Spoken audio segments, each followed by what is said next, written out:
చేసుకున్నారు. ఇంకేమైనా సంఘటనలు మీ నాంపల్లి సెక్రటేరియట్ ఎదురుగా రాత్రి 11:30కి 2014లో తెల్లవారితే లలిత కళా తోరణంలో దే వాజ్ ఏ హిజ్రా సమ్మేళనం, మేలుకొలుపని ఒక ప్రోగ్రామ్ చేస్తున్నారు. కోఆర్డినేటర్ కదా నేను, వేరే స్టేట్స్ నుంచి అందరు వస్తారు.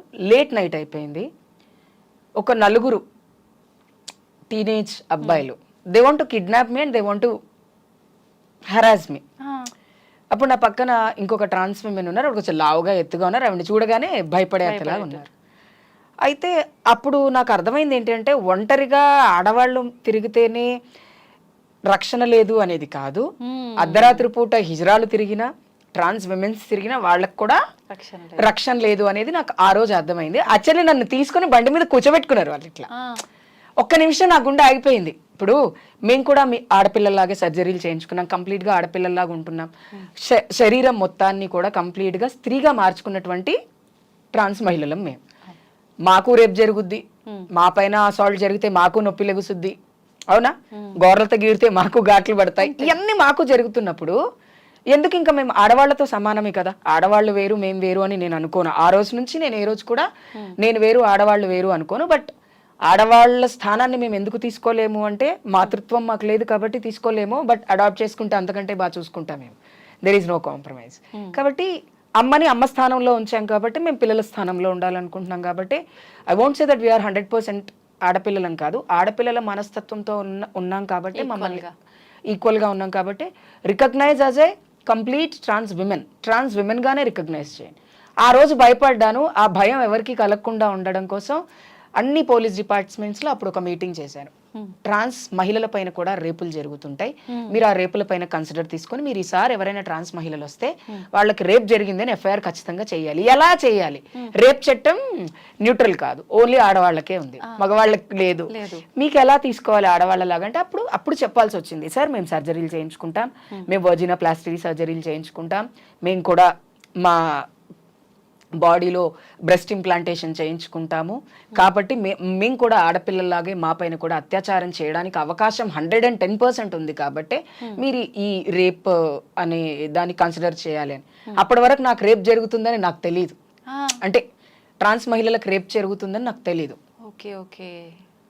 అలా ఒక మనిషి అప్పుడు సీసీ కెమెరాలు కూడా లేవు 2013-14లో ఉంటే ఇట్ వాజ్ లైక్ వెరీ, అది సెక్రటేరియట్ ఎదురుగానే ఉన్నా నేను, ఎక్కడో కూడా లేను, వచ్చి అలా ఎత్తుకున్నారు అంతే. ఆవిడ గొడవపడి నన్ను మళ్ళీ తీసుకున్నారు. ఆవిడ తీసుకోగలిగారంటే ఆవిడకున్న స్టామినాలో ఆవిడ తీసుకోగలిగారు. అదే ఒక్కదాన్ని ఉంటే నెక్స్ట్ డే ఏమొచ్చింది, ఎక్కడో ఒక చిన్న న్యూస్ పేపర్లో, ఇప్పుడు సోషల్ మీడియా అంత ఇన్ఫ్లుయెన్స్ కాలేదు, ఎక్కడో ఒకసారి హిజ్రాను దారుణంగా అత్యాచారం చేసి చంపిన పురుషులో మగవాళ్ళు అని వేసేవాళ్ళు. సో అట్లాంటివి కాకుండా ఉండడం కోసం కూడా చాలా స్ట్రగుల్ చేశాను నేను. ఎందుకు అంటే ఒకటి, మన పైన జరిగిన అత్యాచారం కంటే వేరే వాళ్ళ పైన జరిగే అత్యాచారాల గురించి ఎందుకు ఎక్కువ మాట్లాడాల్సి వచ్చింది అంటే కమ్యూనిటీ ఎక్కువ సెక్స్ వర్క్ మీద డిపెండ్ అప్ అయ్యింది, అవునా. ఆ సెక్స్ వర్క్ అనేది ఎక్కడ, చీకట్లల్లో, చెట్లల్లో, ఏదో 5 స్టార్ హోటల్స్లో చేయరు వీళ్ళంతా, రోడ్ల మీద నిలబడి ఆ సెప్టిక్ ట్యాంకుల పక్కన, కాలువల పక్కన, మురికి కాలువల పక్కనే నించుంటారు. పోయి సైబర్ టవర్స్ ముందు అయితే నిలబడి చేయరు, అదందరికీ తెలుసు. ఎక్కడైతే పబ్లిక్ చీకటిగా ఉంటుందో చీకట్లోనే బ్రతుకుతాం కాబట్టి మేము ఆ చీకట్లోనే చేస్తారు కాబట్టి అక్కడ ఎన్నో దారుణాలు జరుగుతాయి. బియర్ బాటిల్స్తో కొట్టేస్తారు, రాళ్ళు రువ్వేసి వెళ్ళిపోతారు. ఎందుకు వెళ్ళిపోతారు తెలుసా? ఎంత అని అడిగినప్పుడు 200, 300, 500 మన అందాన్ని బట్టి మనం చెప్పుకుంటాం, ఎవరి రేట్ వాళ్ళే ఫిక్స్ చేసుకుని ఉంటారు. కాబట్టి నా దగ్గర 100 ఉన్నాయి చేయవు అంటే, లేదు చేయను అన్నప్పుడు ఎందుకు చేయవే అని రాయితో కొట్టెళ్ళేవాడు ఉంటాడు. బాగా తాగొచ్చి వాడు 1000 రూపాయలు ఇచ్చినాక కూడా వాడిని భరించలేం మనం. Sex work is not a simple thing. తెలవని మనిషితో మనం ఫిజికల్ గా మూవ్ అవటం అంటే వాడు ఏం చేస్తాడు అనేది మనకు తెలియదు కాబట్టి చాలా కష్టమైనటువంటి పని. తాగొస్తాడు, వాడేం చేస్తాడు, అంతా అయిపోయిన తర్వాత ఏదో ఒక చోట వాడికి కోపం వచ్చో, నువ్వు నన్ను ముట్టుకొనివ్వలేదు, నన్ను ముద్దు పెట్టనివ్వలేదు అని బీర్ బాటిల్ తలపైన కొట్టి వెళ్ళిపోతాడు. అదే బీర్ బాటిల్తో పొడిచెళ్ళిపోయిన వాళ్ళు కూడా ఉన్నారు. ఈ క్రైమ్స్ అన్ని జరుగుతున్నాయి కాబట్టి ఈ క్రైమ్స్ పైన సెన్సిటైజేషన్ జరగాలి అని ఒక ఉద్దేశము. రేపులు అయితే ఆల్రెడీ జరుగుతున్నాయి, మీరు చూసారు రీసెంట్గా వైజాగ్లో రేప్ జరిగింది. రేప్ని ఎలా కన్సిడర్ చేయాలంటే, నాకు ఇష్టం లేకుండా నన్ను ముట్టుకున్నా రేపే, అంతే కదా. అది నాకైనా సరే, మీకైనా సరే, మగవాళ్ళకైనా సరే, వాళ్ళకు కూడా అంటున్నారు కదా. కాబట్టి అందరినీ కన్సిడర్ చేద్దాం మనం, ఎందుకు తక్కువ చేయకూడదు ఎవరిని, అది యూనిక్ సెక్స్ గా తీసుకుంటే. కాబట్టి ఈ కష్టాలన్నీ జరగకుండా ఉండడం కోసమే నేను ఎక్కువ మాట్లాడటం. అండ్ ఇంకోటి ఎవరైనా పోలీసులతో మాట్లాడేటప్పుడు మనం తెలుగులో మాట్లాడితే ఒకప్పుడు వాల్యూ ఉండేది కాదు. అవును అవును మనం ఇంగ్లీష్లో మాట్లాడితే ఇది ఎదురు చదువుకొని వచ్చింది, చాలా తెలుసు. జాగ్రత్తగా మాట్లాడాలి అని. అందుకనే ఎడ్యుకేషన్ కూడా అంతే ఇంపార్టెంట్ మనకి. ఓకే, ఏం చెప్తారు మీరు అంటే ట్రాన్స్ ఉమెన్లకు కానీ ట్రాన్స్ జెండర్లకు కానీ ఏం చెప్తారు మీ side నేను నుంచి? ట్రాన్స్ ఉమెన్స్కి ఒకటే చెప్తాను, ప్రతి చోట కమ్యూనిటీ తప్పు చేస్తుంటే కమ్యూనిటీని తప్పు చేయట్లేదు, మా వాళ్ళు ఈ తప్పు చేస్తున్నారు ఆ తప్పు చేస్తున్నారు అని శుద్ధపూస మాటలు నేను మాట్లాడదలుచుకోలేదు. తప్పు చేసేవాళ్ళు తప్పులు చేయడం మానేయండి, మైగ్రేట్ అయిన వాళ్ళని తెలంగాణలో రానివ్వకండి. అండ్ ఈ రౌడీలు ఈ గూండాలు ఎవరైతే మారువేషాల్లో వచ్చి మీ దగ్గరకు వచ్చి చీరలు కట్టుకొని విగ్గులు పెట్టుకొని దొంగతనాలు చేస్తున్నారో వాళ్ళు మీరు ఎంకరేజ్ చేయకండి. అప్పుడు కమ్యూనిటీకి ఒక మంచి పేరు వస్తుంది. ఇప్పుడు ఆల్రెడీ ప్రభుత్వం చాలా సీరియస్గా ట్రాన్స్ కమ్యూనిటీ కోసం పనిచేయాలి అని అనుకుంటుంది. ఆల్రెడీ హానరబుల్ చీఫ్ మినిస్టర్ గారు నామినేటెడ్ పోస్ట్ ఇస్తామని 2019లోనే చెప్పారు, నాకే చెప్పారు, నన్నే కూర్చోబెట్టి చెప్పారు. అవునా? ఇంత జరుగుతున్నప్పుడు మనం కాస్త మారటంలో తప్పులేదు. మనం మారిన తర్వాత ప్రజల్లో మార్పు కోరుకోవాలి తప్ప మనం అలాగే రాళ్ళలాగా రప్పల్లాగా బావిలో కప్పల్లాగా ఉంటూ ప్రజలు మారాలి అంటే మారు. మీరు మారండి, మీతో పాటు ప్రజలు మారుతారు. And please respect every gender. And మీ పేరెంట్స్తో మీరు ఉండి మీ పేరెంట్స్తో ఉంటూ చదువుకొని మంచి లైఫ్ని లీడ్ చేయడానికి మ్యాక్సిమం ట్రై చేయండి. అంతే తప్ప పేరెంట్స్ తిట్టారు కొట్టారు అని వాళ్ళ మీద అలిగి వచ్చి ఈ హిజరా మాఫియాలో పడి మీ లైఫ్ని పాడు చేసుకునే కంటే కాస్త ఓపిక, కాస్త సహనం, కాస్త మైండ్ కంట్రోల్ ఉంటే లైఫ్ బాగుంటుంది.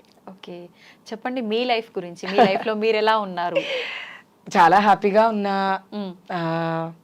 అప్పుడప్పుడు నన్ను నేను మిస్ అవుతున్నాను అనిపిస్తుంది నాకు. ఎలా అంటే ఒకప్పుడు చంద్రముఖి ఎక్కువ బిజీగా పనిచేస్తూ ఉండేది, ఇప్పుడు తక్కువ పనిచేస్తుంది, తక్కువ మాట్లాడుతుంది అని నన్ను నేను మార్పు మరి విసిగిపోయాను. నేను విసిగిపోయాను, ఫైట్ చేసి కమ్యూనిటీ చేంజ్ అవ్వట్లేదు. అండ్ అక్సెప్టెన్సీ ఎంత పెరుగుతుందో క్రైమ్ రేట్ అంతే పెరుగుతుంది. కాబట్టి ఎక్కడో ఒక చోట నేను కొంచెం తగ్గా, అది కొంచెం మిస్ అవుతున్నాను తప్ప ఐఎమ్ ఎంజాయింగ్ మై లైఫ్. చాలా లైఫ్ని చాలా హ్యాపీగా, నేను ఎప్పుడూ హ్యాపీగా ఫీల్ అవుతానంటే ఏ రోజైతే నేను హ్యాపీగా ఫీల్ అవ్వను అంటే ఏ రోజైతే నాకు ఎవరు కాల్ చేసి కౌన్సిలింగ్ తీసుకోకుండా ఉంటారు చూసి ఆ రోజు నాకు కాల్స్ రాకుండా ఏమీ రాకుండా ఉన్నప్పుడు ఫీల్ అవుతాయి. ఎందుకంటే రోజు అట్లీస్ట్ ఒక్క కాల్ అయినా అటెండ్ చేయడం నాకు అలవాటు అయిపోయింది. అక్క నాకు ఈ ప్రాబ్లం ఉంది, అట్లీస్ట్ చాట్ అయినా అది అక్క నేను ఉరేసుకొని చచ్చిపోతానని మెసేజ్ చేస్తాను నాకు ఒక్కొక్కసారి సోషల్ మీడియాలో. వాడితో మళ్ళీ మాట్లాడి వాడి మైండ్ చేంజ్ చేసి పని చేయటం అలవాటు అయిపోయింది కదా, కాబట్టి ఎప్పుడో ఒక చోట మిస్ అవుతా తప్ప లేకపోతే నన్ను నేను ఎప్పుడూ మిస్ అవ్వను. And I love talking much, ఎందుకంటే ఎక్కువ మాట్లాడడం వల్ల మన గురించి తెలుస్తుంది జనాలకి. నా గురించి తెలవటం నాకు తక్కువే, మన కమ్యూనిటీ గురించి చెప్పడం అనేది చాలా ఇంపార్టెంట్. ఎంతసేపు నేనేం చేశాను నువ్వేం చేసావు అది కాదు, కమ్యూనిటీకి ఉన్న సమస్య ఏంటి, ఇప్పుడు అదే ఇంపార్టెంట్ కదా. అది నాకు ఇష్టం. అందరు అదే అంటారు, ఎప్పుడు మీ గురించి తక్కువ మాట్లాడతారు అంటే నా గురించి చెప్పడానికి ఏముంది, పొద్దున్నే లేచి దేవుడి కాస్త ఆరాధన లైఫ్ లో అది చాలా ఇంపార్టెంట్ నాకు. Little bit spiritual and I read more books. ఎలాంటి బుక్స్ చదువుతారు? హోలీ స్పిరిచువల్ ఎక్కువ, స్పిరిచువల్ బుక్స్. ఎందుకు చదువుతాను అంటే ఎక్కడైనా ఇజ్రాస్ కమ్యూనిటీ గురించి ఏదైనా దొరుకుతుంది, చిన్న స్వార్థం నా గురించి నేను తెలుసుకోవాలి అనుకున్నప్పుడు అన్వేషణ అనేది చాలా ఇంపార్టెంట్. నేను అన్వేషించడం వల్ల ఇలా ఉన్నాను ఈరోజు, చాలా అన్వేషిస్తాను. నేను ఏదైనా గుడికి వెళ్ళినప్పుడు ఈ గుడి దగ్గరికి ఎవరెవరు ఎక్కువ భక్తులు వస్తారు, దీంట్లో ఏ కమ్యూనిటీ మా కమ్యూనిటీ ఉందా, అట్లా చూసుకుంటూ ఉంటా. అది ఇష్టం నాకు. మీకు మ్యారేజ్ కూడా అయింది కదా, చాలా సంవత్సరాలు అవుతోంది మ్యారేజ్. ఎలా ఉంది మీ మ్యారేడ్ లైఫ్? ఒకటి గుర్తుపెట్టుకోవాలి, పెళ్ళి ఎప్పుడు బోర్ కొడుతుంది అంటే ఒకళ్ళ మీద ఒకళ్ళకి గౌరవం తగ్గినప్పుడు. నాకు ఎప్పుడు తగ్గలేదు, ఇన్ని ఇయర్స్ అయినా పెళ్ళిలో ఈ రోజు కూడా కాంప్లికేషన్స్ వస్తాయి, దాన్ని కంట్రోల్ చేసుకోవాలి, దాన్ని కూర్చొని షార్ట్అవుట్ చేసుకోవాలి. ఐఎమ్ వెరీ హ్యాపీ దట్ నన్ను అర్థం చేసుకునే భర్త నాకున్నందుకు. అండ్ నన్ను చాలా ప్రేమగా చూసుకుంటారు ఆయన, చాలా షాపింగ్ చేపిస్తారు. ఆడవాళ్ళకి కావాల్సింది ఇది. అంటే నేను కొంచెం ఎక్కువ షాపింగ్ చేస్తా, ఎక్కడికి షాపింగ్కి వెళ్ళినా బోర్ కొట్టకుండా ఎంతసేపు అయినా. నాకు ఇంకొకటి ఏంటి ఇష్టం అంటే నా ఒంటికి ఏ చీర సెలెక్ట్ అవుతుంది అనేది ఆయన సెలెక్ట్ చేయటం నాకు చాలా ఇష్టం. శారీ సెలెక్షన్స్ ఆయనే చేస్తారు ఎక్కువ. బయటికి వెళ్తాం, తింటాం, తిరుగుతూ ఉంటాం. మేమిద్దరము ఇప్పటికీ కూడా మాకు పెళ్ళై 10 సంవత్సరాలు అయింది, 8 సంవత్సరాలు అయిందన్న ఫీల్ ఎప్పుడు లేదు. నిన్న పెళ్ళైందన్నట్టే ఉన్నా నేను. అని ఎందుకున్నాము అంటే మా మధ్య ట్రస్ట్ అనేది చాలా గట్టిగా ఉంది. ఎలా బిల్డ్ అయింది ఆ ట్రస్ట్? మనం ఉండే పద్ధతిని బట్టి అబద్ధాలు ఆడుకోము, ఏది దాచుకోము, ఏదున్నా సరే ఫైనాన్షియల్ దగ్గర నుంచి ఫ్యామిలీ ఇష్యూస్ వరకు ప్రతిదీ మాట్లాడుకుంటాం. ఒకరికొకళ్ళు టైం ఇచ్చుకుంటాం. ఫస్ట్ ఇద్దరము బిజీగానే ఉంటాం. తను ఉద్యోగం చేస్తారు, నేను పంచాయతీలని ఉద్యోగాలని రాత్రి 2ంటికి వెళ్తే ఒకరోజు 24 hours రాకుండా ఉంటాను నేను కొన్ని ప్లేసెస్కి వెళ్తే. It's based on the situations. ఆయన కూడా ఆయన తిన్నావా తల్లి తిను ఉండు జాగ్రత్త ఫోన్ చేయి బయలుదేరేటప్పుడు, క్యాబ్ ఎక్కిన తర్వాత క్యాబ్ నెంబర్ కేరింగ్, ఆ కేరు ఆ కన్సెంట్ అనేది ఇంపార్టెంట్ లైఫ్ లో. ఇంకోటి ప్రేమ ఎప్పుడు తక్కువ అలవాటు అవుతుంది. ఈ రోజు అలవాటు అయింది, రేపు ఎక్కువ అలవాటు అవుద్ది, తర్వాత ఎక్కువ అలవాటు అవుద్ది. అలవాటే ప్రేమ అంటే ఒక మనిషికి ఇంకొక మనిషి అలవాటు తోడు, ఆ రెండు నా లైఫ్ లో ఉన్నాయి. కాబట్టి నేను ఎప్పుడు కూడా ఎస్పెషల్లీ మా హస్బెండ్ విషయంలో బాధపడలేదు, ఎప్పుడు బాధపడలేదు. I'm very happy. అండ్ తను అంతే హ్యాపీ, చాలా హ్యాపీ.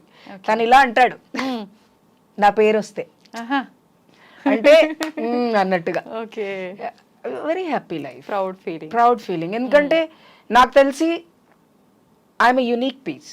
ఇది చెప్తా నేను, ఐఎమ్ యునిక్ పీస్. ఆ యునిక్ పీస్ ఎవరి దగ్గర ఉన్నా వాళ్ళు హ్యాపీగానే ఉంటారు. And he's also unique to me. నేను హ్యాపీగా ఉన్నా. Love doesn't it's a god. ప్రేమ అనేది భగవంతుడు, కనపడడు.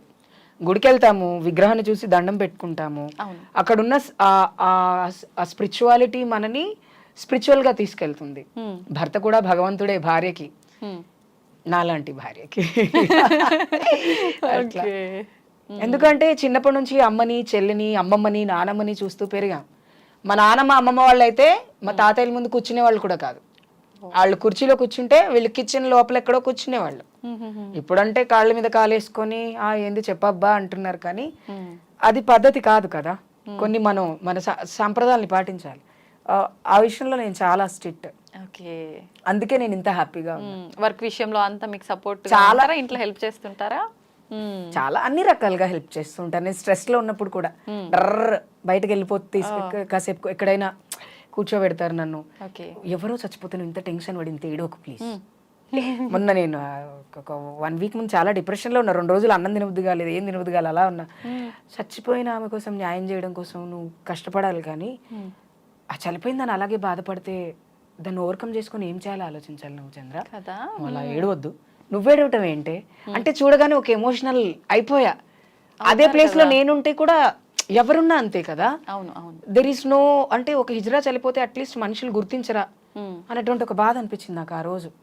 మీడియాలో ఎక్కడా కూడా రాలేదు, ఎప్పుడో 2 రోజుల తర్వాత వచ్చింది. ఆడవాళ్ళు చచ్చిపోతే breaking news, breaking news, breaking news. చిన్నల పైన అత్యాచారాలు జరిగితే బ్రేకింగ్ న్యూస్. ఆమె పైన కూడా అత్యాచారం జరిగే చనిపోయింది కదా. అది నన్ను ఎక్కువ బాధ పెట్టింది ఒక 1 week. ఆ 1 week అయితే ఒక 2 days అసలు నన్ను ఎలా అయిపోయానంటే ఒక డిప్రెషన్లోకి వెళ్ళిపోయా. కమ్యూనిటీ కదా, బయట వాళ్ళు కాదు కాబట్టి. బయట వాళ్ళు అయితేనే ఎంతో బాధపడతాం మనం, అలాంటిది కమ్యూనిటీ. నాతో మాట్లాడే అమ్మాయి ఎప్పుడు కనబడ్డా పాంపడితే నాని అని చెప్తుంది, కౌగిలించుకుంటది. రెగ్యులర్ గా తెలుసు నేను పాంపడితే పెద్దవాళ్ళకి కాళ్ళకి నమస్కారం మా భాషలో. సో అవన్నీ చెప్తూ ఉంటది. ఇట్లాంటి టైంలో తను నన్ను హీల్ చేస్తూ ఉంటారు. అలా కాదు మా, ఎక్కువ ఆలోచించకుమా, తినుమా.